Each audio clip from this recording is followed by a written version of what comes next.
Loué soit Jésus-Christ qui nous a appris ce que aimer veut dire. Sa grâce et sa paix soient avec vous.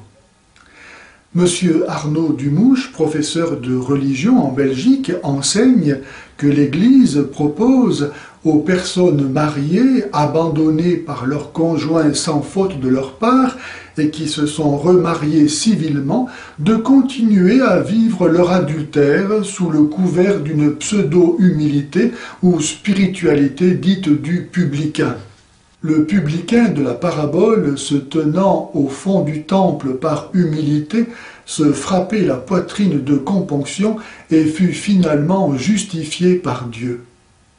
Monsieur Dumouche invite les personnes dites divorcées remariées à imiter cette attitude extérieure de pénitence, c'est-à-dire à se reconnaître pécheresse, se tenant au fond des églises, ne communiant jamais, mais sans pour autant cesser de pécher sexuellement. Monsieur Dumouche affirme textuellement que le publicain ne peut pas ne pas pécher. Or, ceci est totalement faux. Collecter des impôts, même pour l'occupant romain, ce qui était l'office du publicain, n'est pas en soi un péché. Ce qui était un péché était de profiter de sa situation pour voler. Et si le publicain a été justifié, ce n'est pas seulement, comme veut le croire M. Dumouche, parce que celui-ci s'est reconnu pécheur, mais encore et surtout parce qu'il a décidé de ne plus pécher et de rendre ce qu'il avait volé. La bonne nouvelle que n'annonce pas M. Arnaud Dumouche est que les personnes abandonnées par leur conjoint ne sont pas condamnées à commettre l'adultère. Le sacrement de mariage est justement là pour leur en donner la grâce, pour peu qu'elles vivent dans la foi.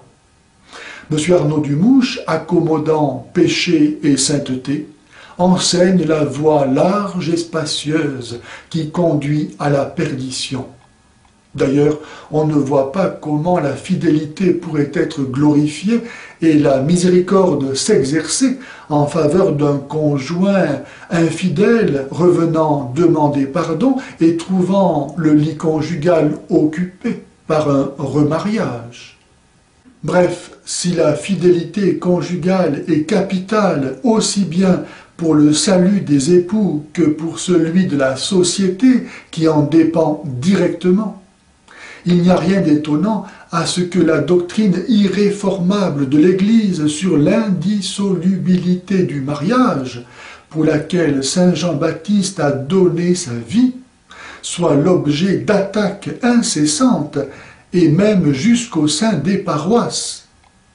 Moi-même, à plusieurs reprises, j'ai eu à subir la persécution pour l'avoir défendue.